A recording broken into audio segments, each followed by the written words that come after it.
team synergy, lads. Thank you. Can anyone got like a banger psychic? Can anyone learn psychic? Like, that's like a good move.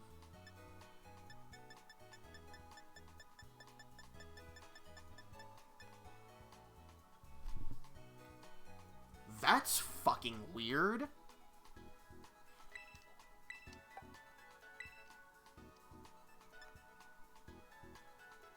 Damn, don't just say this, but the school does have new classes in lore.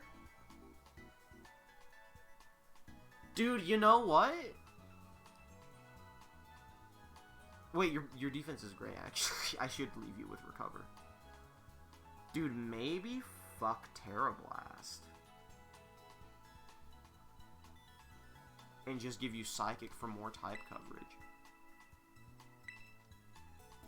All ghosts in this game can learn Psychic moves. That's pretty pog. Yeah, let's go do the school arc real quick. I think I have to re-teleport to go to the ice gym next, yeah? Yeah, I gotta go, like, all the way across the fucking map. Alright, school arc. Yay! It's not like, of 6 hours of this 6.5 hour stream has been grinding filler. School arc time! Yay! It's okay, we're gonna speedrun the school. It's gonna be really easy. I'm gonna take a nap. It's gonna be really fast. Dunks is sleeping on the floor. He hasn't moved in 5 hours.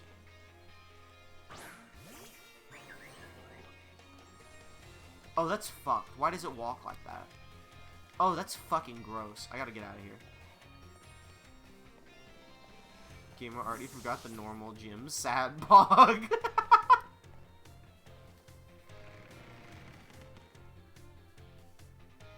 Dude, true.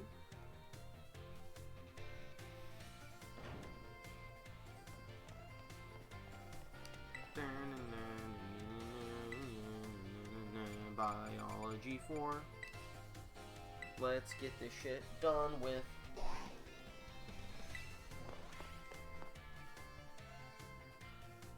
Let's see if I retain any of the info.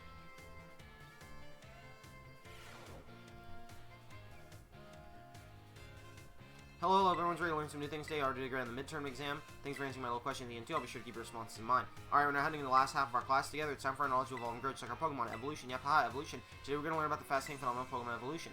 As a Pokemon battle and level up, they learn moves and get stronger. For some Pokemon, once they level up enough, their appearance change and stats increase, sometimes by a lot. That's Pokemon evolution.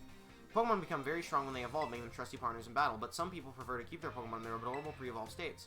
To do this, you need to remember a certain button when your Pokemon begins to evolve. Say it with me, everyone, to cancel evolution, press the B button.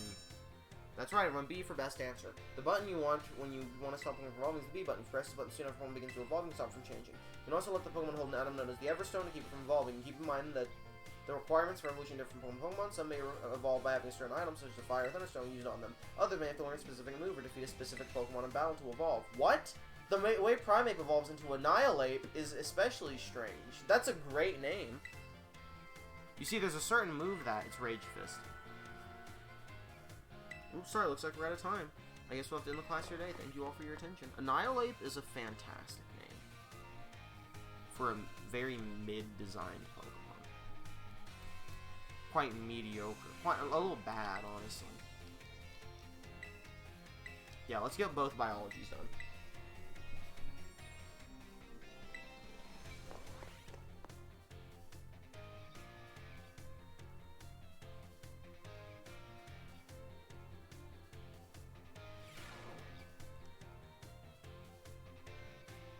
Hello, everyone's ready to learn some new things today. Before we go, and do y'all remember the final question for our midterm exam? Well, Director Clavel found out about it somehow and I got yelled at. Whoops. Apparently he could tell I was hiding something just by looking at me. He must have noticed all the color flush around my face. Haha. Speaking of color, today I'd like to teach you all about colors that pertain to Pokemon. Someone with slightly different coloration or pattern on their bodies based on their gender and individual differences. In very rare cases, Pokemon may have wildly different coloration compared to others of the same species. We call these specimens shiny Pokemon. By the way, shiny was not an official term until I think like 4 years ago. It is quite rare to cross paths with one. Does anyone know what the likelihood of finding a shiny Pokemon is? Dude, fuck no I don't. Not in this game. Wow, that's right. You may have the makings of a Pokemon professor, Mephistopheles. Shiny Pokemon appear at a rate of 1 in 4,000. Isn't that amazing? Probably encountering one in the wild is the same as hatching one from an egg, too. Eggs from a pair of Pokemon raised around different languages are a special case. There's a higher than average chance of shiny Pokemon hatch from these eggs, but we haven't been able to figure out why that is just yet. I've also heard rumors of a charm that increases your likelihood of finding shiny Pokemon when you have it in your bag. Can you believe that? This claim can't be scientifically verified, but it sure would be fun if it weren't true. Oops, there's the bell. Apparently, the Herba Mystica also increase your chance of getting shinies, as I've learned. But they're, like, really fucking annoying to get. Is what I've been told.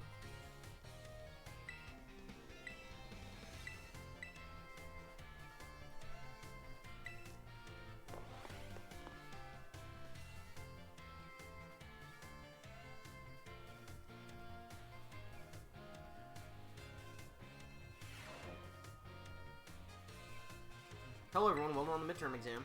Some of you are in perfect scores and others seem to have a bit of trouble, but I can tell you all tried your best. I'm quite pleased to say that every last one you pass. I can only assume this means you have all come to love numbers. Stay sharp and try your best for the rest of my classes too. Speaking of staying sharp, do you know how the word applies to Pokemon battles? That's right, it has to do with stat boost. Pokemon stats can rise and fall throughout the course of battle, correct? For example, if Pokemon uses the move Work Up, its attack and spec raise will rise once each. As you may know, each time Pokemon's attack or special attack rises once each, moves affected by the stat will deal 50% more damage. That same Pokemon from our previous example will use Work Up again, both its attack and special attack will rise by 2 stages total. This results in a 100% increase to damage dealt, making its moves twice as strong. I didn't know this I didn't know the specifics of it. Swords Dance, on the other hand, boosts attack by 2 stages at once, allowing the Pokemon to deal double damage after using single use. Using Swords Dance twice will boost the Pokemon's attack by 4 stages. How much more damage then would this Pokemon be? It would be quadruple damage. Yeah, yes, this question is a tricky one, isn't it? Just because it boosts Pokemon's stats by 4 stages doesn't mean damage is quadruple. Each stage of Pokemon's attack or a special attack. Oh, it's triple. Okay.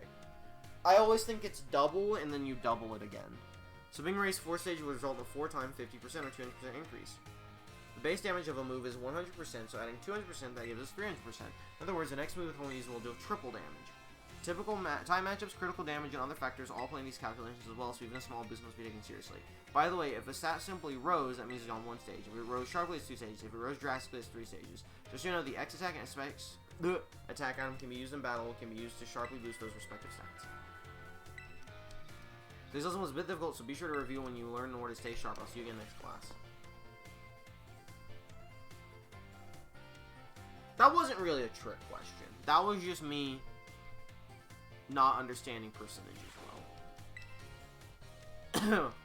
Let's go math 5, baby.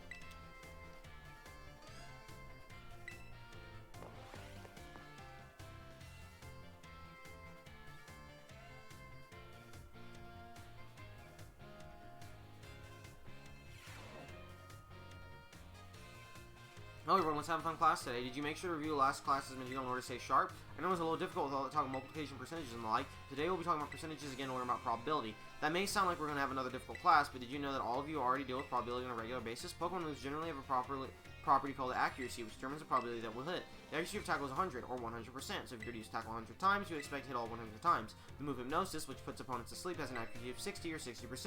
That means you could expect it 60 times out of 100 uses. Put it down another way, out of 100 uses, you could expect it to miss 40 times. Misses way more than that. Many of the truly powerful moves often tend to have low accuracy, so when you're deciding whether to go slow and steady with moves that are sure to hit, or hard and fast with stronger but less accurate moves, you're already studying probability. Let me see here. Perhaps Surf and Hydro Pump would be good examples for this discussion. Surf has a power of 90, its accuracy is 100, meaning you can expect to hit every time. Hydro Pump's accuracy is only 80, but when it hits, its power is 110. So between Surf and Hydro Pump, which move would you want to use yourself? It depends on the situation. Oh my, I see you're always considering various possibilities, Mephistopheles. I may have made it sound like there was a correct answer here, but there's not. You're free to use any moves you wish. Factors like PP or number of targets hit may make some moves more suited to certain situations. However, trading accuracy for power or vice versa is purely a matter of preference. This Surf vs. Hydro Pump debate has been ongoing for quite some time. Not really. Personally, I'm more invested in debating the rock type moves, Rock Slide, and Stone Edge. Let me tell you, I could really get worked up about those moves, but oh my, Isabel, what a shame. You were a rock gym leader at some point? No, it's always Surf. Don't be fucking dumb. Washing machine Rotom runs Hydro Pump. Thank you very much. Because I think it can't learn Surf. The actual answer is Scald, but that doesn't appear to be in the game. Okay? So, maybe Chilling Water is in the new play. Yeah, do you see him now? Greetings, my little students. Whatever you did yesterday is now part of history. I was hoping to continue unraveling the marvels that history has presented to us today. However, I imagine your ability to concentrate has been spectacularly derailed by my midterm. I suppose changing things up for fun and variety may be a good idea every now and again. I have to, like, pay attention to her, because she'll ask me what she said fucking a minute ago, and I'll be like, fuck. So allow me to tell you an old fairy tale that's been passed down in Paldea for generations. Once upon a time, there was a king who very much enjoyed collecting treasure. He was particularly fond of treasures from other countries. One day, a merchant from the east heard rumors of this king and came to meet him. The merchant laid out 4 treasures in front of the treasure-loving king. The 4 treasures were as follows: a vessel, a sword, a set of tablets, and a set of beads. Seeing such rarities before him, the king leapt for joy. He showered the merchants with gold coins and claimed all 4 of the treasures for himself. Ah, perfect time to make eye contact, Yelmouth, always answer me this. I said that one of the treasures was a set of tablets. What do you think these tablets were? They were not this. I want to say it's wooden planks for riding on. Correct, your daily pursuit of knowledge serves you well. These particular tablets were wooden and used as a writing medium in the East in ancient times. As you may know, they fell out of popular use as paper became more universally available. For the king to consider these paper substitutes treasures, they must have been of superb quality. That, or perhaps they had some amazingly profound teachings written on them. So the king obtained these 4 treasures, and on the very night, it is said that a terrible disaster rained down upon his castle, reducing the rubble by dawn. Oh, it's time already. This story's Pog, actually. I love lore class.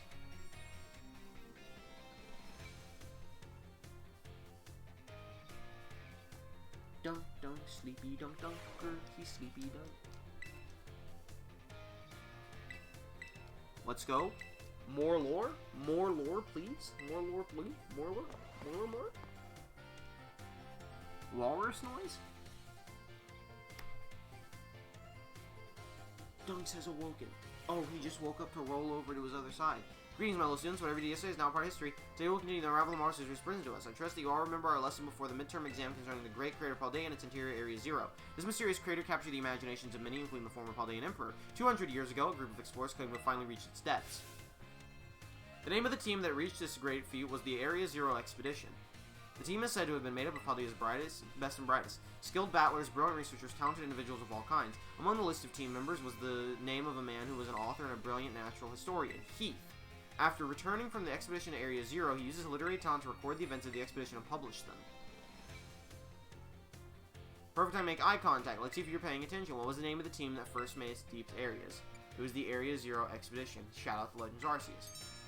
Correct. To pick up on and remember a team I simply slipped into the flow. Remember a term I simply slipped into the flow of the lecture. You really are quite the clever one. The correct term for this team was the Area Zero Expedition.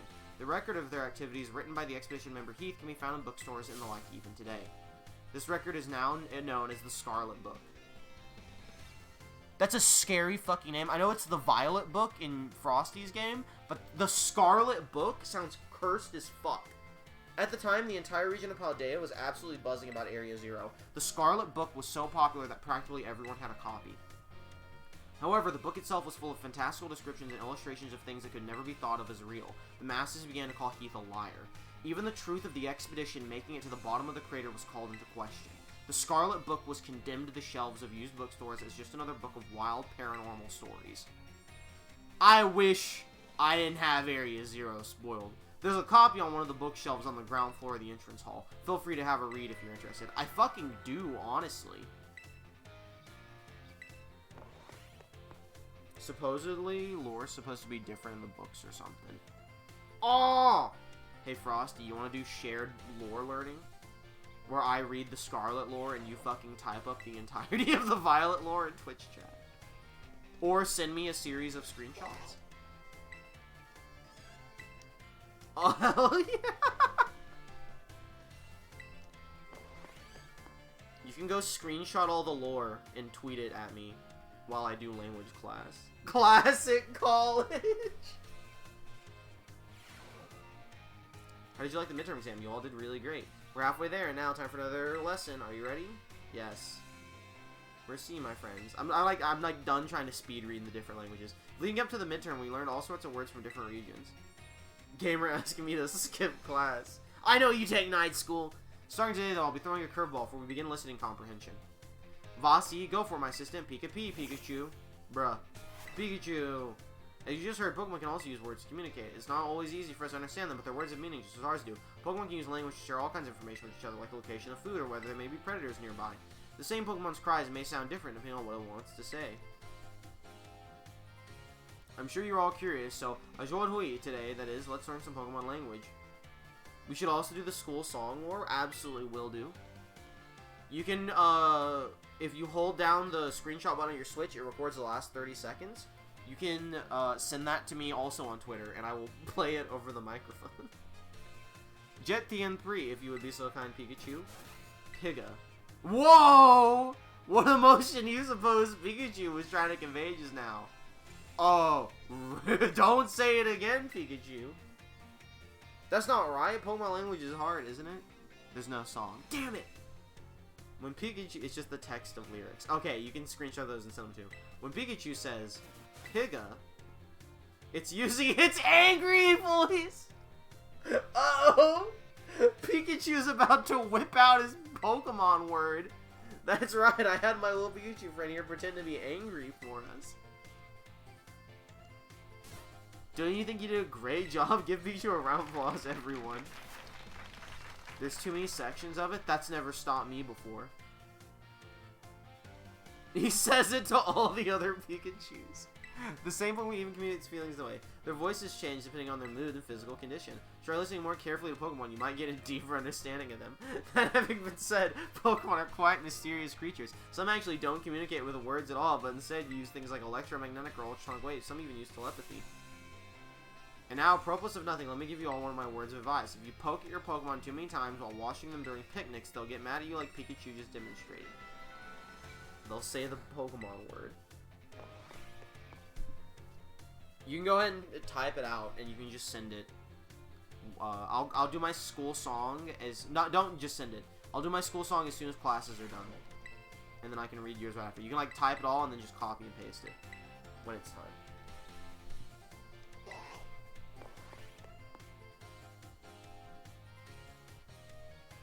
I think the language class is the least useful of the classes in the game. This is my opinion. I hope you're doing marvelously well. It's time for another of Salvatore's language lessons. Ed Vulpritz, are you ready? Yeah. I would expect no less from my excellent friends. Even your replies to your questions are excellent. But sure today we will once again focus on listening. Vasi, go for my assistant. Pikachu! Pikachu! As you may remember from our last class, same Pokemon cries may sound different from what it wants to say. Today, we'll be learning more about the language used by Pokemon. Jithin Brave, you so kind, Pikachu. Pika, that's sad! Whom says a little bleak, doesn't it? Its voice seems a little low pitched, too. On emotions of Pikachu's trying to convey right now. Sadness. Ding, ding, ding, that's correct. Mephistopheles, fantastique. It would have been cool if the language was like languages from other Pokemon regions. Yeah, they teach you how to say, like, Alola. When Pikachu says Pika, this is expressing sadness. Kind of makes you want to cry, doesn't it? That's right, I had my Pikachu cries. It was crying, huh? Funny joke, right? Don't you think you did a great job? Give everyone a round of applause, Pikachu. Clap or cry for real. And now, apropos of nothing, is there one of us? If you hear one of your Pokemon making a sound noise like this, you should treat them with even more kindness than usual. Find the book called Student Registry, too. Okay. Well, you probably knew that, though. Of course, it goes for your classmates as well. Friends support each other in times of sadness. I truly hope you all can have smiles on your faces all the time, my friends. Sorry, no deal. No happy. Rub the dunks, though. Big chub. What do we got, like 3 classes left? Yes, sir.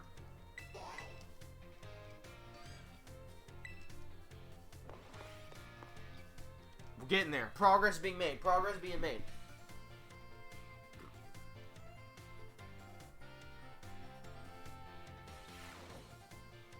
My goal is to get the ice gym done today, at least. Another day, another round of battle study. Yosu, let's get right to it. You all gave everything you had on the midterm exams. Well done. We'll resume our regular class today, so keep up that energy for the second half of the term. Have you all been using the R button to send out your Pokemon? If you do, your Pokemon run off in the direction you're facing. It's super useful tag that lets your Pokemon pick up far away items for you, and that's not all. If there's a wild Pokemon near when you send your Pokemon, they'll start battling each other. We call those auto battles. Just the name implies, your Pokemon will act on its own during auto battles, meaning you won't have to give it any commands. If your Pokemon wins, it'll get experience points just like it would in a regular battle. If you make good use of these battles, they can be a really efficient way to train your party. You get dog shit experience though. But you'll want to remember that the Pokemon won't evolve or learn their moves right away if they level up from an auto battle. Also, if Pokemon lose an auto battle, will come back with just a small amount of HP left. Make sure you heal it up right away. Oops, I just about did the whole class to one-side lecture. Does anyone have any questions so far? No, I'm good. Great, you're all set. You're really good at this. I can't wait to see what you go from here. Even during auto battles, our Pokemon are out there battling for us. They're trainers. Keep an eye on them as much as possible. If it looks like they're going to lose, be sure to have them retreat. Also, goes without saying, but Pokemon with low HP are already worn out. They probably won't enjoy auto battles much, so don't work them too hard, okay? In conclusion, auto battles only work if a trainer and the Pokemon have a relationship of mutual trust. Be smart with how you use auto battles so you don't lose the trust of your Pokemon. Alright, right at a time. Let's go, you little rascals.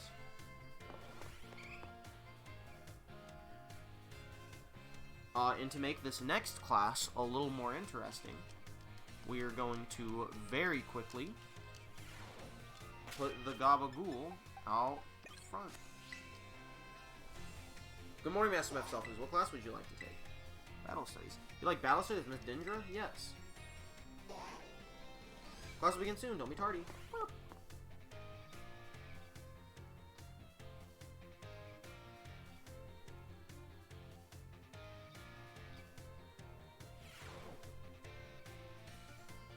Another day, another round of Battle Study. So let's get right to it.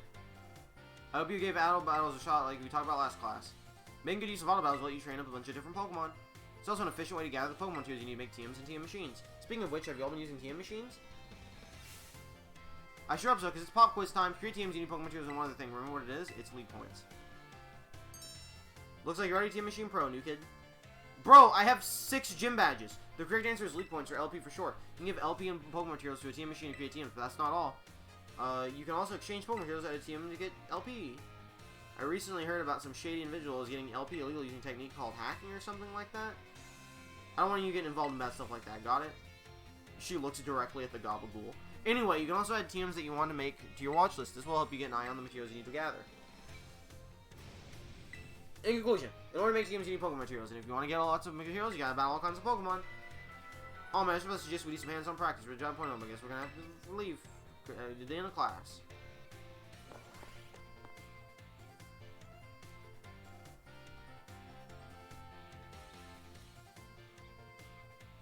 Da-na-na. 2 more classes left. Let's get fucking art done.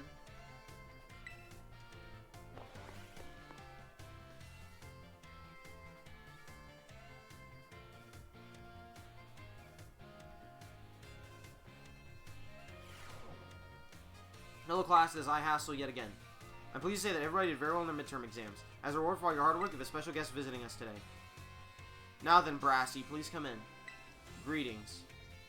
I'm not doing his fucking funny voice for this. I'm just speed reading this. I'm Brassius. I'm an artist and I focus exclusively on grass-type Pokemon for my work. Brassius here mainly creates 3-dimensional pieces such as statues and the like. One of his major works is the installation titled Surrendering Sunflora found in Artizone. Many of you who've challenged Artizone Gym are not familiar with these sculptures. Yes, I do recognize some faces among your students. I hope you all understand how fortunate you are to be able to attend Haas' class. Old Haas is the man who saved me when I had lost all hope and given up on myself. But he never gave up on me. I do not exaggerate when I say he's the mentor of my life. It's precisely thanks to Haas that I was able to establish my current art style. Ah, dear Brassy. I have nothing against reminiscing about old times, but today I hope you will guide this class in a way only you can. Of course. Let's see. Why don't we discuss what Haas has mentioned, surrendering Sunflora. Can anyone tell me what my mood was when I crafted its detached expression? A sad mood. Wrong. Cringe. No, completely and utterly wrong. When I made that sculpture, I had surrendered all hope. I was prepared to give up everything. I had resolved to give up my life as an artist if that piece did not receive proper recognition.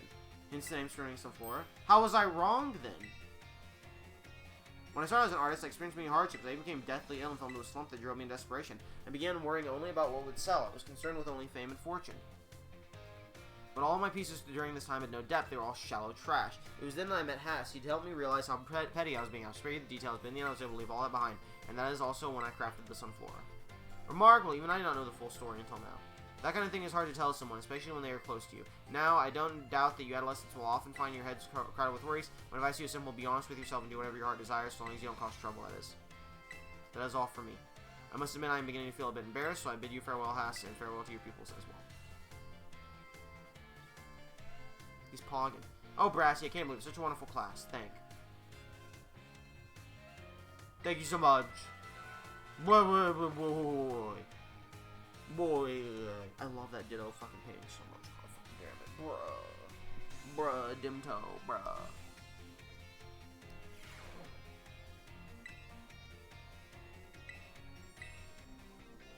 talking like me now. Kirby? Online. Kirby voice, I'm in.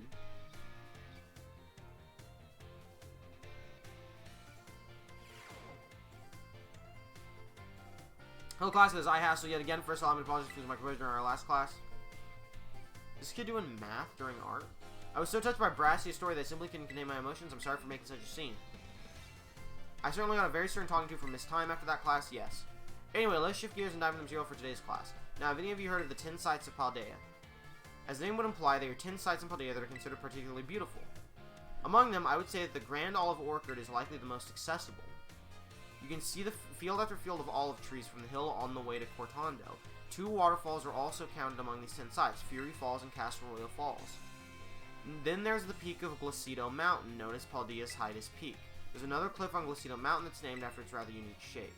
So let me ask you, my students, what is the name of the 3-pronged cliff on Glacido Mountain? No need to grasp it, straws. Glacido's grasp. Exactly, looks like a hand. The render doesn't go high. It looks like a hand taking hold of something, doesn't it, Mephistopheles? This 3-pronged cliff on Glacido Mountain is in fact known as Glacido's grasp.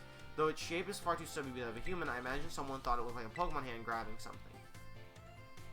There's also the mountains in Area 3 of the East Province where you can get a good look at Levincia. It's particularly gorgeous at night. In fact, that view is so brilliant it's known as the Million-Volt Skyline. I hear it's quite a hot spot for dates, and deservedly so for having such a romantic view. I imagine it's, what do the kids say these days, a very fleek selfie spot. Of course, you may feel not all 10 sites live up to their grandiose names. How often do we visit some tourist spot only to be disappointed as well? Not to say that you shouldn't visit them, only that you should keep your hopes in check. The important thing is to go yourself and see with your own 2 eyes. And sometimes a disappointing experience can be worthwhile on its own. Take a chance. Well, let's hear. I feel like there are things in those places. A part of me, I don't think this is true, but there's like a voice in my head that's like, are the bells at the 10 spots in Paldea? Probably not. Probably nothing at them, but who knows.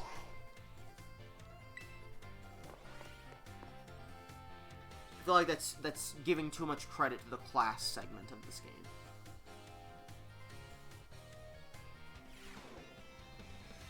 Only 2 home X to go. Put away your phones, time to begin class. Though some of you had to retake the midterm exam multiple times, I'm glad to say that the majority of the class passed without issue. Feel honored to see that the knowledge and skills indispensable for daily life are taking root in all of you. Trust that you will all work just as hard on your life skills in the second half of the course as well. Let us now turn our attention to the topic of the day, which was inspired by a question I received on the subject of meal powers. The student asked this question as a young man who enjoys culinary arts. He tells me that he regularly researches culinary techniques on his own and pays careful attention to the ingredients he uses. He also spends day and night studying all aspects of culinary arts. Yet despite this, he is baffled by his inability to increase the effectiveness of his meal powers. So tell me, Master Mephistopheles, since you did quite well in your midterm exam, what should this young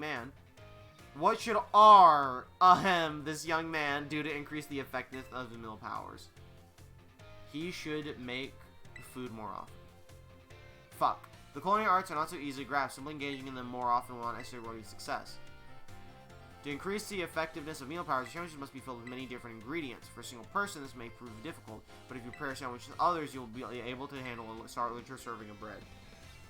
Fuck it, I'm just taking pictures. Good. With a large base to start with, it becomes quite simple to add more ingredients to your sandwich, which in turn makes it possible to receive meal powers of increased effectiveness. This applies more broadly as well when dealing with a difficult issue. Working with others to solve that issue may be the best course of action. I'm sure that Arvin will likewise work with friends to craft his sandwiches in the future.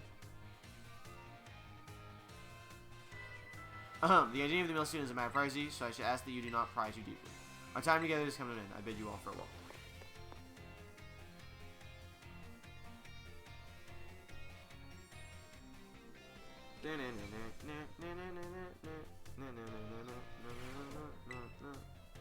Final class for now.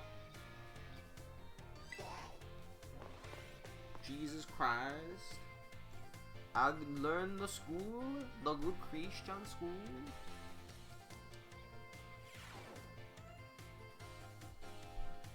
Put away your phones. While you're out performing fieldwork with one of your Pokemon walking alongside you, have your nose changed in its coloration. Now, I don't mean that it suddenly becomes shiny Pokemon or any nonsense like that. I'm speaking of it becoming filthy. Pokemon battle, they get hurt by moves used against them. They get battled by wind and rain, they get covered in sand and mud. They get, in a word, filthy. I've seen many a trainer walking about with their adorable Pokemon without addressing this issue. It is deplorable. Let me ask this question as someone who I'm sure would not tolerate such shameful conduct. Ah, yes, Master Mephistopheles. What should you do if your Pokemon is dirty? Clean it up. Perfectly correct. I knew I could count on you to provide me such an answer.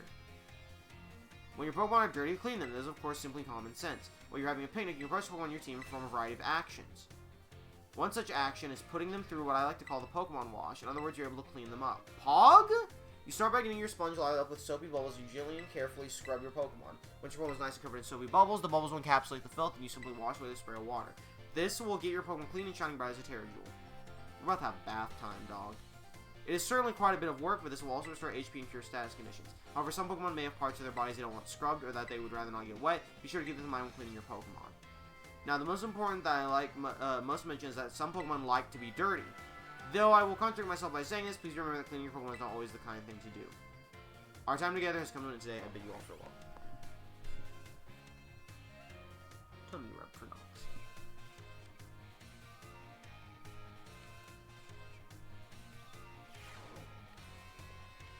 Alright, I think we're done. Double checking. Yeah, let's find the teachers. Classic teacher spam moment. Holy shit. Oh, we're already here. Okay, find them. Hunt them down.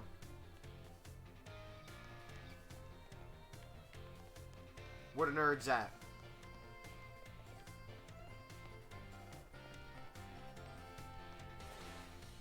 You legit don't remember your voice at all. Why, if it isn't Mephistopheles from Class 1A. Are you perhaps interested in the rest of the old tale I told you in class? It is. Convenient that you would take the bait I presented in class.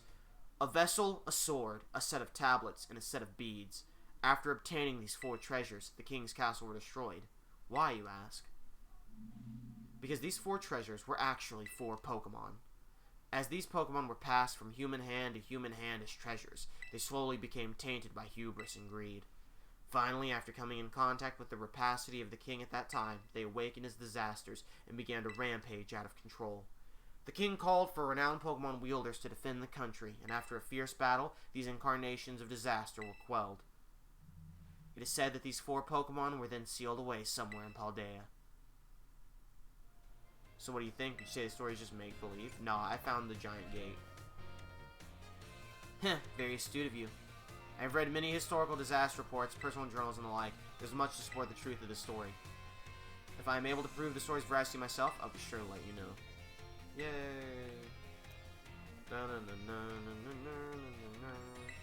Any more to do with you? Nope.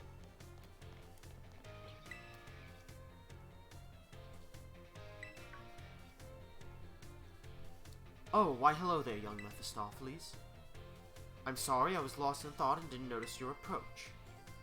I feel I must again apologize for what transpired in the schoolyard. What are you talking about? I'm of course referring to how I rather suddenly had to take my leave while we were still engaged in conversation. That woman who showed up as a dragon tamer, and a relative of mine I might add. You see, I come from a very long line of trainers who specialize in dragon-type Pokemon. There was a child in our family who was expected to stand at its head and lead it to greatness. Iris? But the young lad, rebellious little fellow that he was, ran away from home one day. Not Iris. He had made quite the show of it too, swearing he'd make a living with music. Oh, never mind. I was about to say, who could this be? A lot happened since then, and now he's the art teacher and Elite Four member before you. After I so rudely took my leave during our last conversation, my dear relative encouraged me to give up teaching and return home at last. I've been told the current leader of my family, that is to say my father, is in poor health. Oh, but I do apologize. Perhaps I'm not cut out for teaching after all. What sort of teacher grumbles on and on at this in his own student? You're a great teacher. Ah, my dear Mephistopheles, you have no idea how much your words mean to me. Thank you so very much. You feel trusted by Mr. Hassel. Power. Oh, hey, Mephistopheles. Sorry, were you looking for me? I've been away from the nurse's office lately. Did you need something from me? Yes. This is not what I need. Oopsies. Oopsies.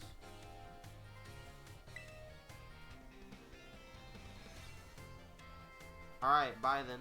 Huh? Oh yeah, I guess it's pretty unusual for me to be out of the nurse's office like this. Well, I'm actually doing a bit of studying.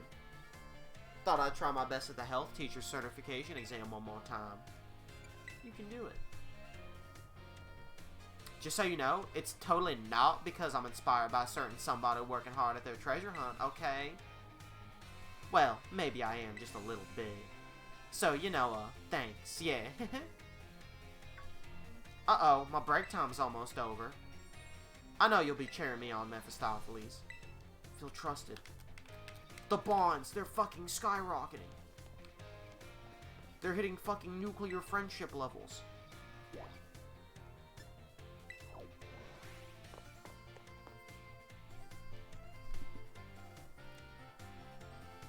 Absolutely, again, do not remember her fucking voice at fucking all.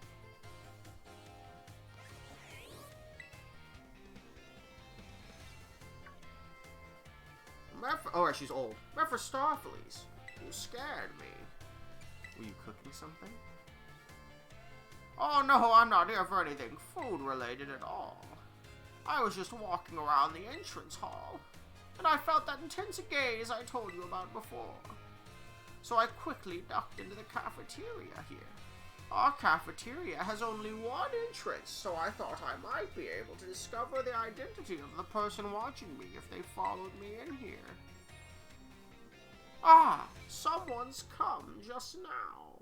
That's how gamers starts off every conversation. Oh, that's right, you're old. Oh, that's weird. I thought I saw her come in here. Oh, I thought I saw her come in here. Guess I won't be able to ask my question today either. That girl. I feel like I've seen her several times before. She seems to be a student here, but I get the feeling that her question is not about her studies. Illegitimate love child? Next time I see her, maybe I'll go start up a conversation myself. It could have been a little scary being here on my own. I'm glad you were here with me. We should approach her now, while we're both here. Yo, fucking shouts out on roll. Topical.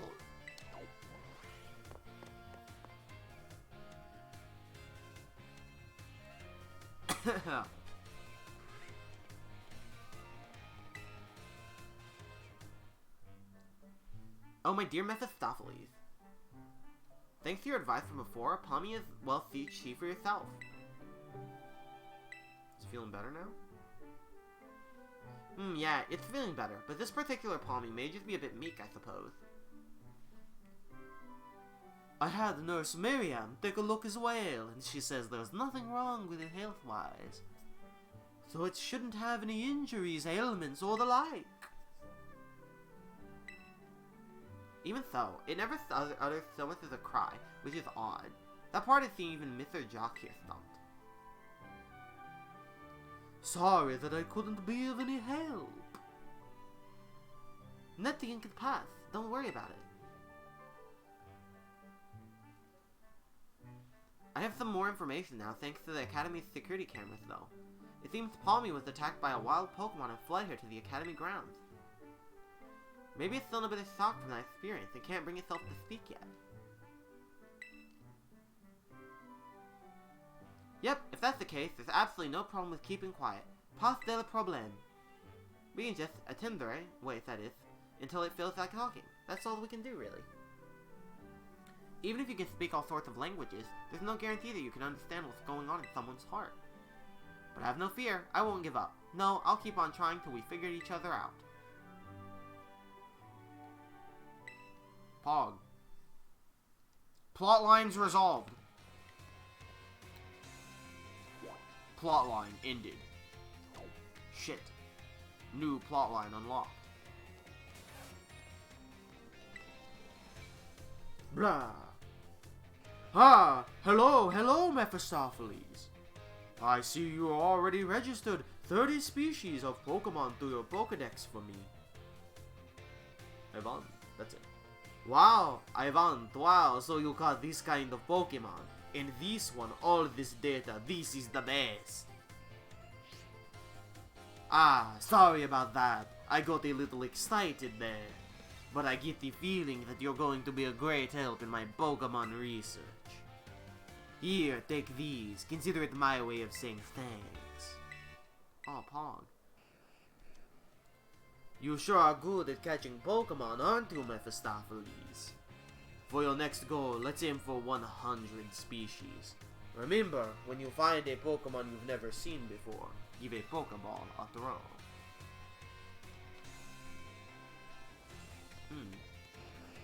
Yo, Sea Titan!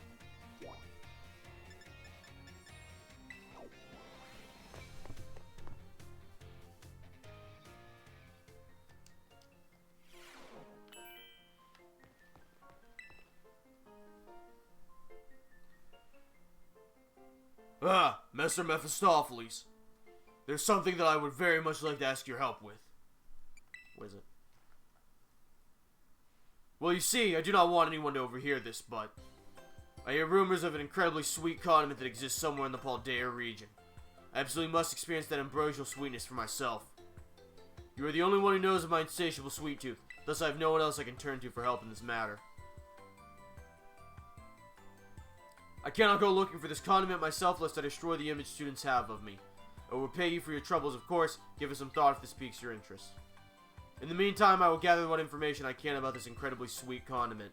I will share what I find with you as soon as I have more detailed information. This feels like very late in the game to give me a find a sweet condiment mission. Did Riolu just say something to me?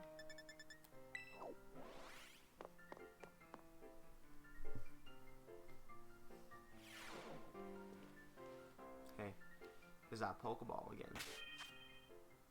A heal ball? Just like the Gabagool, huh?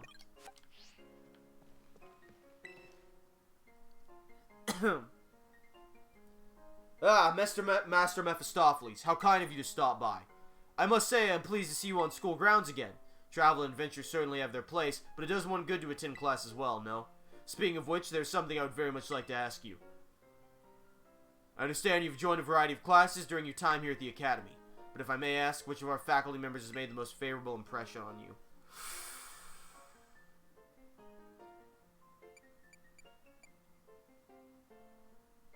Listen, I want to give maximum credit to Rhyfort because her lore is very interesting. But oh, Miss Dindra from Battle Class, you say? Yes, she is a fine teacher. A most upbeat and cheerful woman. Telltale choice gamer. We are truly blessed to have so many wonderful teachers and staff members in Naranha Academy. Firmly believe that our faculty is second to none in their commitment for our students' ongoing educational well-being. The rest will now die. I can live with that, to be honest with you.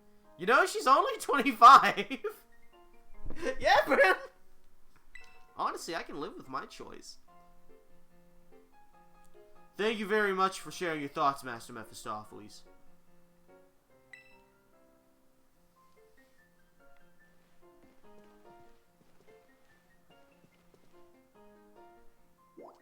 I love my luxury ball just fucking planted in the ground like a seed.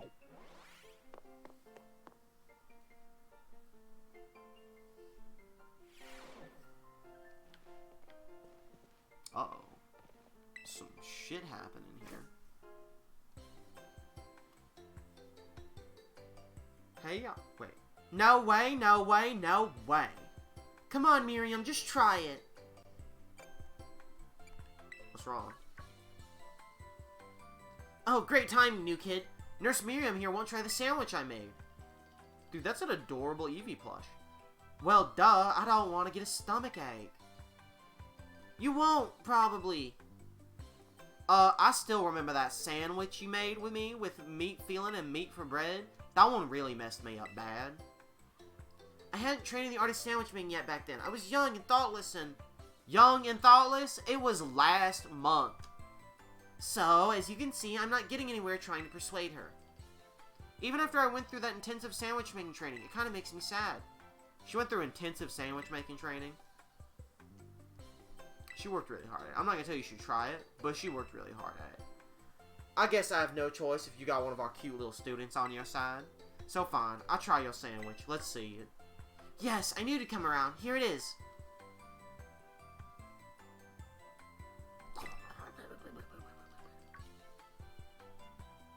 It's a little strongly flavored, but I guess it's not bad. Bold Chex Mix sandwich? Woohoo! My trading paid off! I'm so glad my sandwich pleases the great Nurse Miriam. I look up to you, you know. Thank you for trying it. Thanks to you too, new kid. Hey, Bobbity Boobity, I have a fucking name. And she's run off again. That was weird.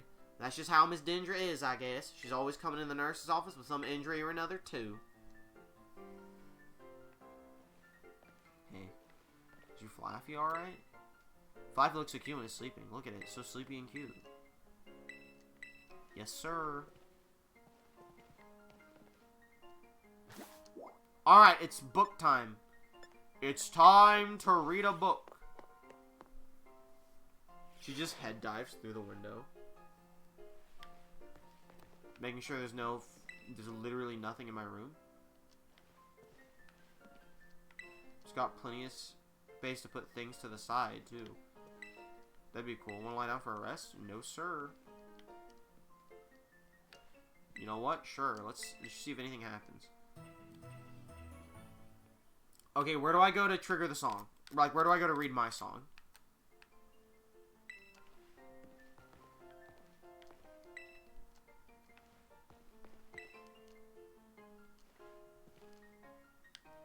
To the left room of the main office. Okay.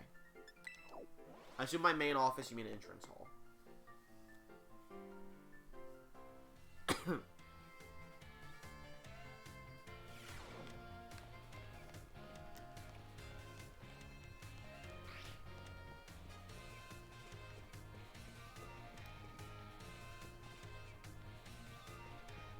I see the green book sticking out. The Naranda Academy School Song. Ahem. Over Grand Mesa Goza stands our dear Naranja, where we enter as seeds and leave in fruition. Our minds wide as the crater for wise educators to fill with strength, greatness, and tradition. Teach us well, oh, oranges of Paldea. That song sucks. If you beat the ice gym, you can head straight for the ghost gym. That makes sense. This kid Arvin. Never mind, it's just the same except UVA and grapes. Okay. I want to talk to this guy about Arvin. This kid Arvin, my class was like he's been having a rough time since like last year. I know how hard it must be for him. Okay. Right room for student registry. I saw another book over there. Should I do one gym after the other, or should I go do the Titan last so I have the ability to climb? That is Academy rules and registration. Wait, that is...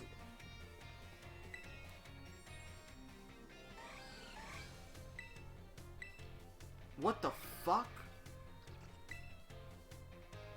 Here we go. This thick book holds a thorough record of the Academy students and when they attended. Wait, what's this? Some of the recent pages have been torn out, so you can't read them. Alright. Well, you need to find the Titan. Yes. It's in the lake. Simply foreshadow war. Perhaps. Book title, Academy Rules and Regulations. Let's hit it. Dress. Students shall wear their Academy provided uniforms at all times. Hairstyle is up to students' discretion. Others. Students should behave properly and strive not to inconvenience others. Addendum. During their independent studies, students may travel freely throughout the Paldea region. However, the great crater Paldea remains strictly off limits due to safety hazards. Simple. Then go right to the circle shelf. It's where the Scarlet and Violet book is at. Yes. Oh, holy shit. Oh my fucking god. Alright, let's hit it. Great Crater Paldea. A photograph from the survey team's point of ingress to the crater, which is visible in the background.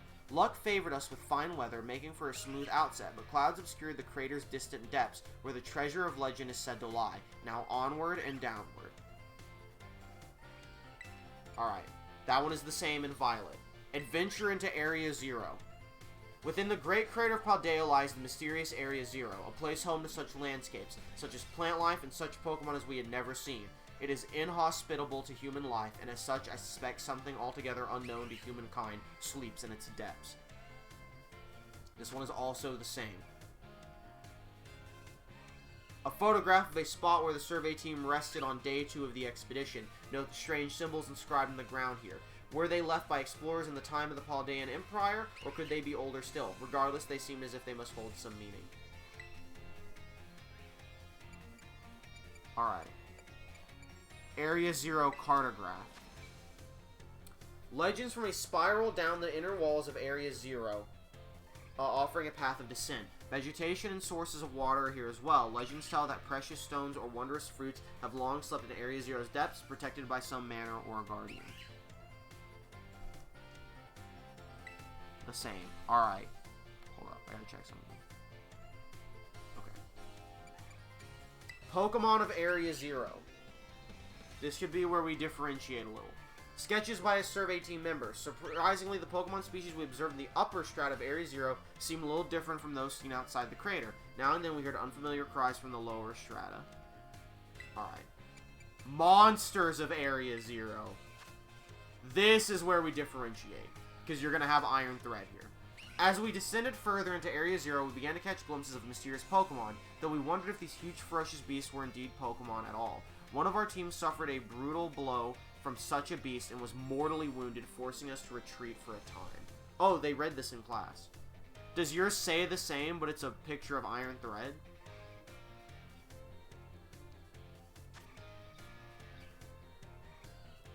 They aren't called huge ferocious in the Violet one.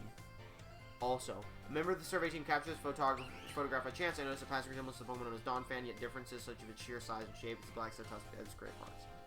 They are called cruel, compact beasts. Alright. Because you're going to have a lot more futuristic shit. I'm going to have more past, like, fucking dinosaur shit. Herba Mystica. Area 0 was home to wondrous herbs that instantly impart vigor when eaten. We dubbed them Herba Mystica and attempted to grow some in areas around Paldea. However, before we could harvest, the herbs were eaten by Pokemon, which in turn grew large and strong. We call these Titan Pokemon. They described it as biologically separate in Violet. Makes sense. Mysterious plates. I'm going to assume the herbs was the same. During our descent into Area 0, we came across a buried metal plate inscribed with a strange symbol. We attempted to shave off a piece of the plate, but failed to leave even a scratch. Even determining the nature of the metal seems beyond modern science. We know not why the inscription was made, let alone how. Alright, all the same. The legendary treasure. Countless days into our descent, we reached at last the very depths of the Great Crater. There we found a cave with formations of gemstone shining blindingly bright as far as we could see. Perhaps that strange light itself is the guardian said to watch over treasure deep within the crater. Also the same. An imagined Pokemon. That is all 3 legendary dogs fused together. That is Raikou, Entei, and Suicune fused together. A drawing of a fantastical Pokemon as envisioned by our sketch artist. The size and ferocity of the strange Pokemon that dwell in Area 0's lower reaches tickled the artist's imagination, prompting the sketch of what other species that inhabit these depths might look like.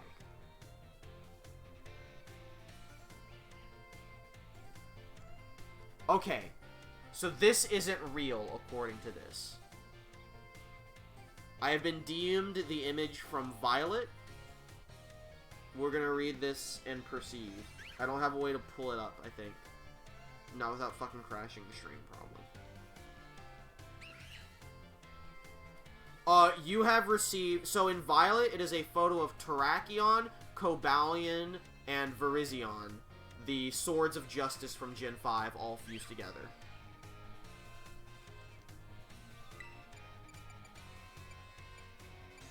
A phantom memory. During our exploration of Area 0's depths, I, Heath, strayed from the team and was later found unconscious. When awoke, and I could only recall speaking with someone in an unfamiliar place as if in a dream. I was found holding the page shown here. The handwriting is my own, but I have no memory of writing this. The same. Is this gonna be fucking DLC? No. Probably not. Because I have minor spoilers. Maybe some of it will. But not all of it. Our generous sponsor, the author Heath, pictured with the director of Naranja Academy. The Academy's generous funding made the Area Zero expedition possible, and the data gathered has been shared with the Academy in hopes that it will aid in the institution's research work and foster future generations of scholars and scientists. Talking about the imaginary Pokemon. That I don't know. It could be. I think they're just, like, funny, wacky things. Like, here's 3 Pokemon fused together. But maybe they are DLC. I don't know. About the author. Heath, author of the Scarlet book, shown here with his partner Cyclizar, a natural historian as well as a writer, he was chosen for the Area Zero expedition and pinned this account upon returning from the Great Crater Paldea. Cyclizar aided the expedition as well by bearing the team's luggage and equipment.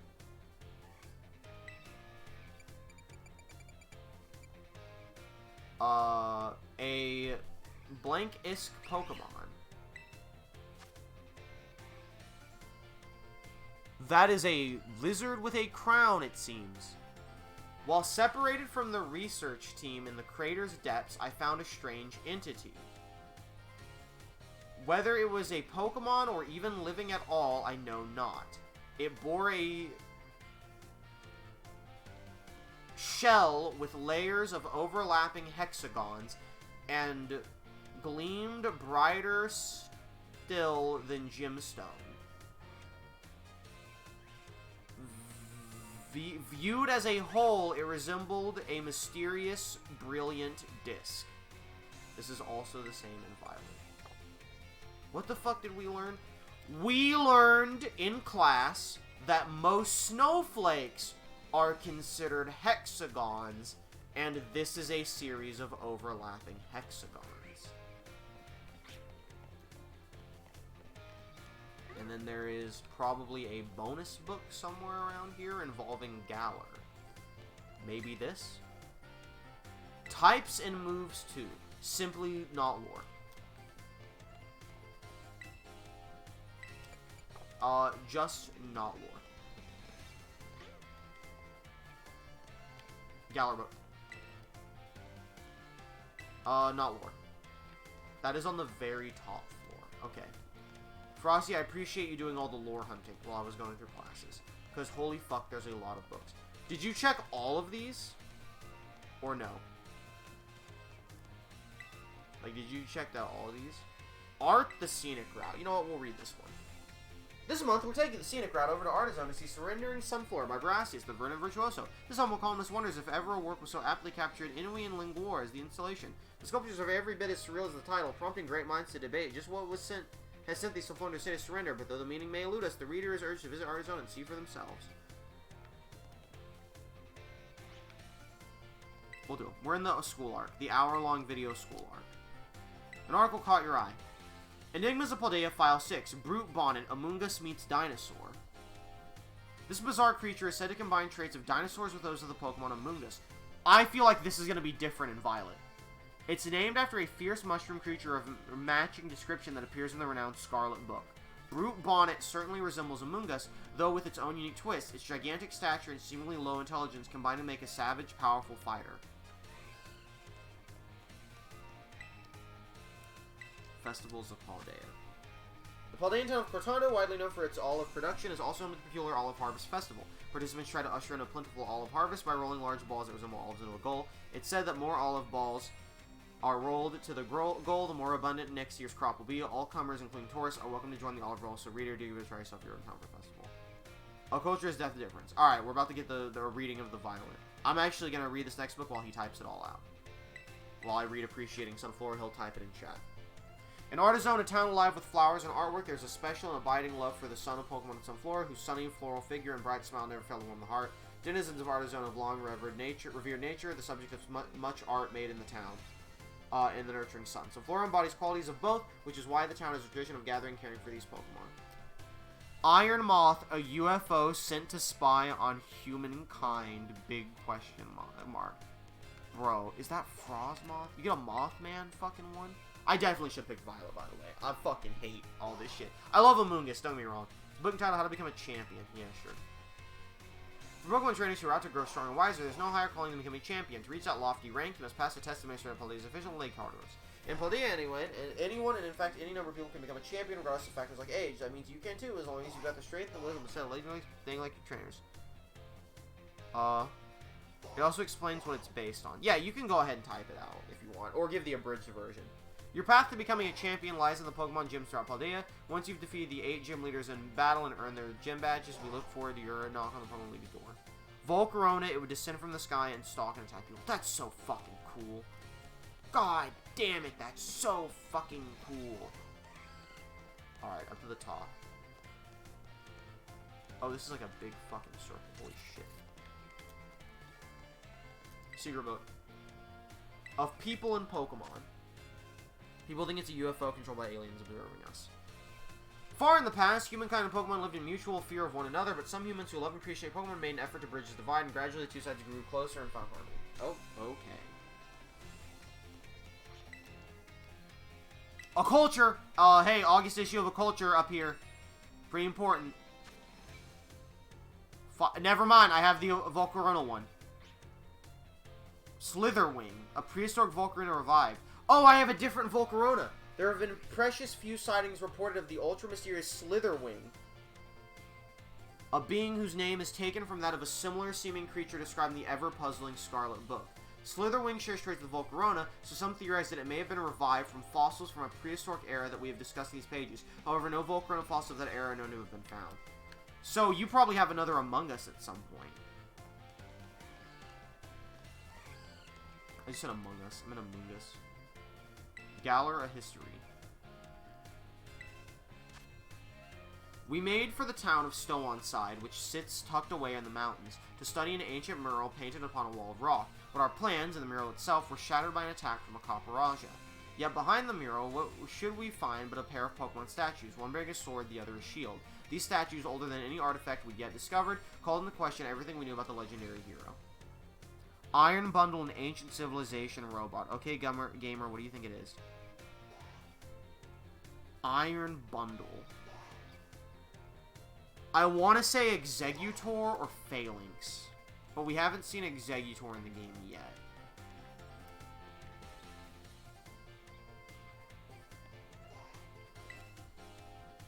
Find foods from far away. Have you chanced upon Pewter Crunchies, the fabled signature dish of the Kanto region's Pewter City? These snacks' rugged brown appearance makes them look almost rock-like at first glance. Indeed, Pewter Crunchies were inspired by the rock-type Pokemon for which Pewter Gym is renowned. Unfortunately, their forbiddingly tough appearance and surprisingly thin flavor have kept them from attaining true popularity. Oh, they suck. Hall of Fame badge is a record. Our Academy honors students and graduates that achieve outstanding results, no matter the field, with a Hall of Fame badge. We hope students will be encouraged to follow their passions wherever they may lead. Hall of Fame badge awardees, Sada, and others. This is Delibird, who would... Okay, so this is Iron Bundle. Delibird, who would fire huge ice blasts to fly through land, is assumed to be a robot due to writing saying how to make one. God, the future gimmick's so much fucking cool.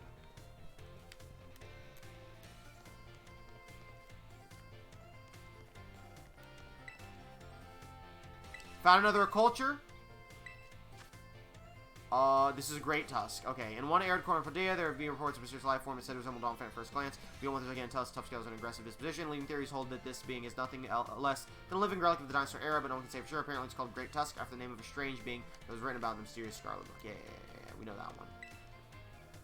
And this is, I'm gonna assume, my Delibird alternative. Never mind, this is the spoiler I got. Screamtail, a billion-year-old Jigglypuff? Okay, also, Iron Jugulus, Pokemon or Machine. I'm gonna go ahead and say Jigglypuff, based on the name. Somewhere in a Paldean forest, it said lurks Screamtail, a being with Jigglypuff's own endearing puffball appearance, but also a ferocious aggression that leads to attack anyone who comes near.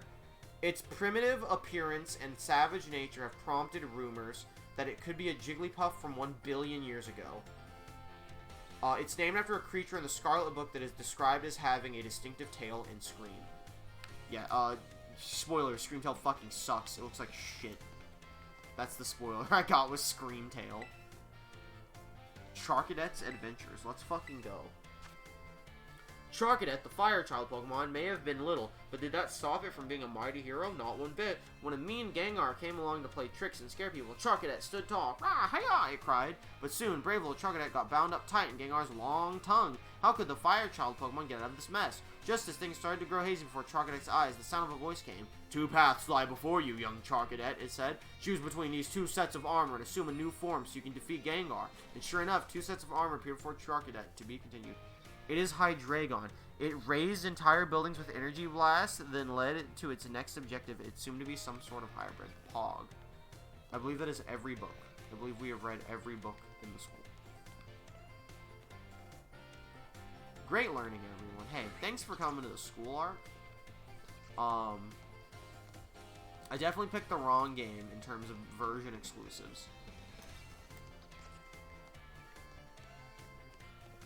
Like, deadass, I almost just want to, like, trade all the fucking Pokemon to you. You haven't read First Floor? That's my, I didn't have one on the first floor. I might have had an Amoonguss somewhere down here. I don't think I had one on the first floor. Yeah, a Culture was on the second floor. I'm gonna take a quick a couple minute bathroom break. And then we're gonna go to the Ice Gym. What is remaining? Let's get a look at what's remaining here. Real quick. We got the Lake Titan, which is the False Dragon. We have the Ghost Gym, the Ice... This is clearly... Yeah, this is the teacher.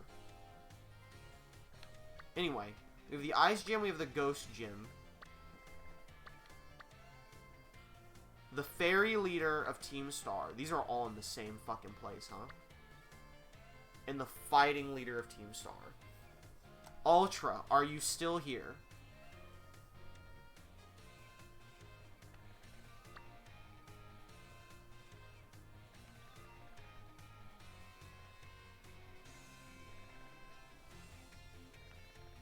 I'm awake.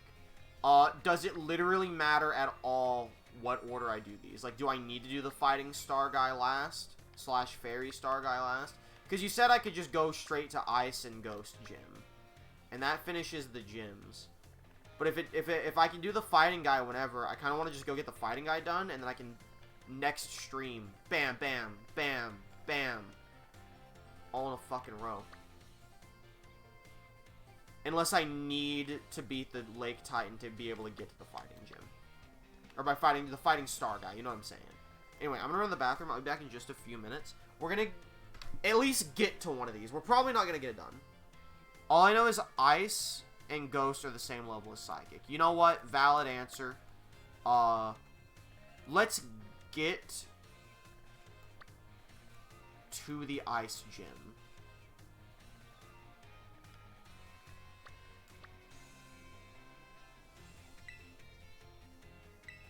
Let's get to the... Oh, let's go outside. We will go to the Ice Gym and maybe call it a night, because it is 11 o'clock. And some of these can be a little... Some of these gyms are a little filler heavy, like this stream was. So we're gonna go. Dude, you know what?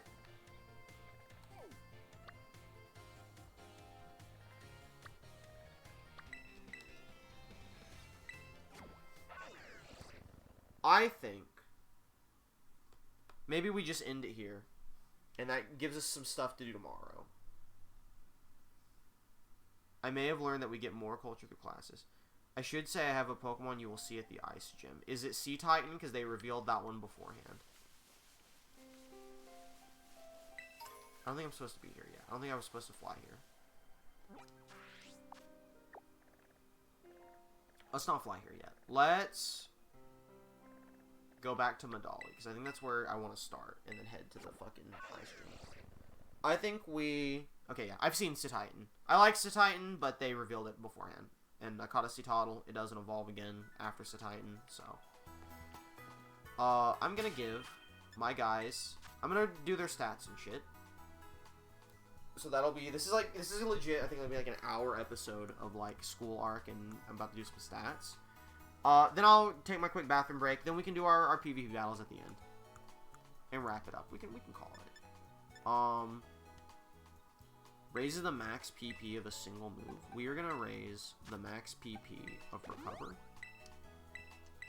We are gonna raise the max PP of recover again. And wouldn't you know it, that's an important fucking move. So let's get it up there. You know what? Let's hear it. Oh, never mind, it's at max. Alright. Who has a move that needs to get increased? Probably none of you. Nah, not feeling necessary. Sucker Punch is a pretty good one. I'm kind of thinking Sucker Punch.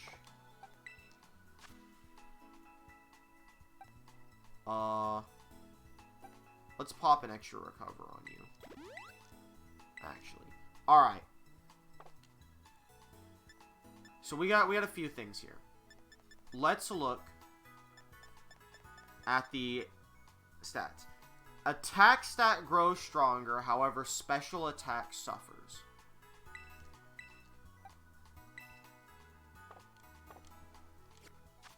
Who do I want to make adamant? Who do I want to give a nature where you get plus attack minus special attack?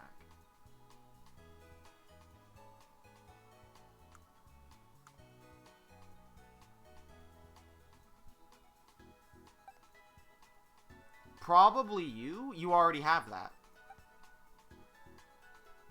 And I like you having increased special defense. So I think I want to give that to no one. So I'm happy with... Who am I happy with? That's like the first question. You are increased attack, decreased speed. We can do better than that. You are pure neutral. We can do better than that. Happy with that. Special defense up, speed down. Honestly happy with that. Special defense up, speed down. Happy with it. Special attack up, special defense down. If I could get a special attack up, attack down on you, I would prefer that. So special attack up, attack down, and honestly special attack up, attack down. Really, those are the two I want. I don't know if I have that, but...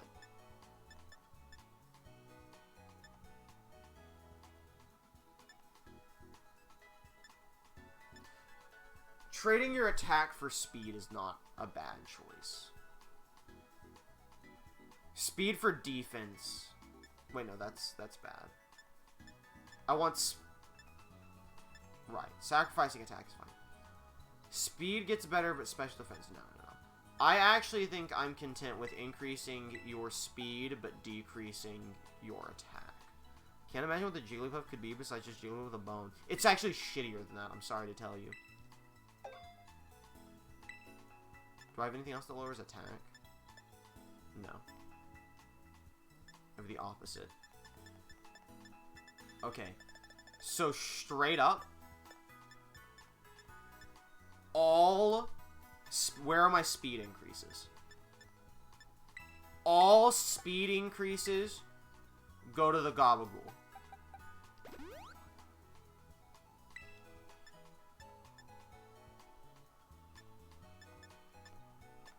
Do I have more speed increases? Yes.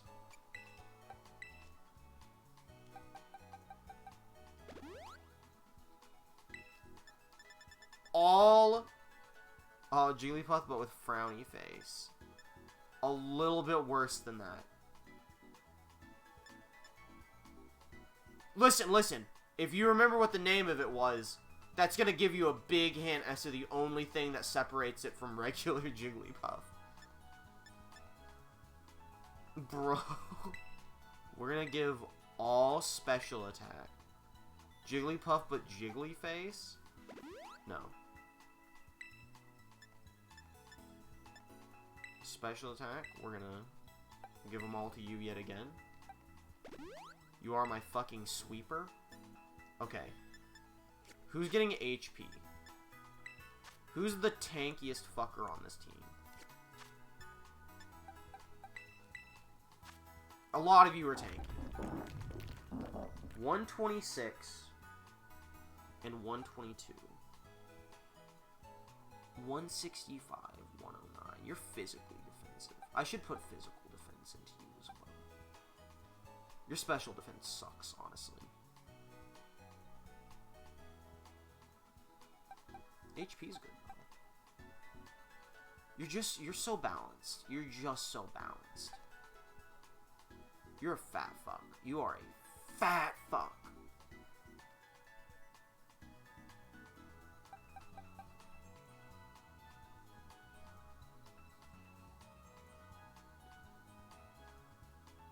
I think I want to bulk you up. Nah. I want to bulk you up. You're so... HP and special defense on you. Physical defense on you.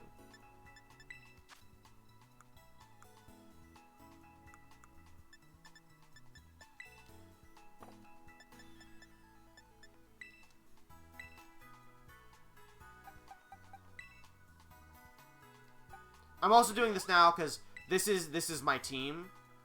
So like, also you're getting physical attack boosted. I didn't even consider that. You're getting massive physical attack.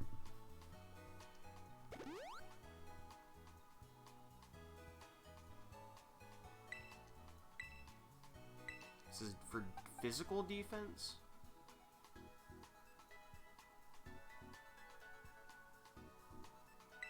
I think is you. Yeah, you get the physical defense.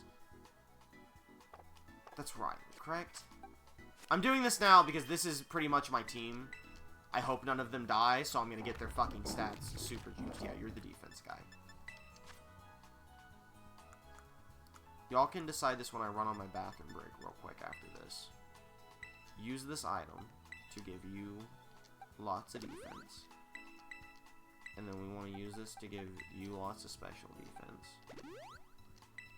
And then HP for you. Attack for you. Defense for you. Oh, you know what? I was going to give it to Agamemnon, but oh well. I don't think I need the rest of these. So, hot take time. I actually think I give wise glasses to you.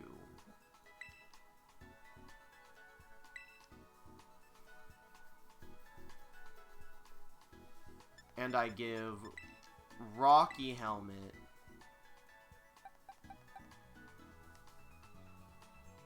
to you.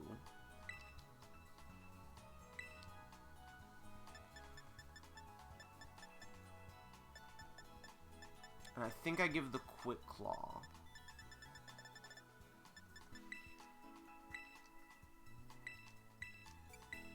to you.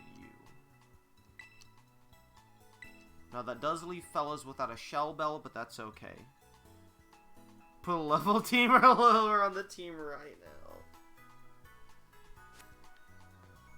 Dude, I don't even remember what fucking game Force Teammate was for. I guess Brilliant Diamond, Shining Pearl. Alright, I'm gonna take my fucking bathroom break after this hour filler video.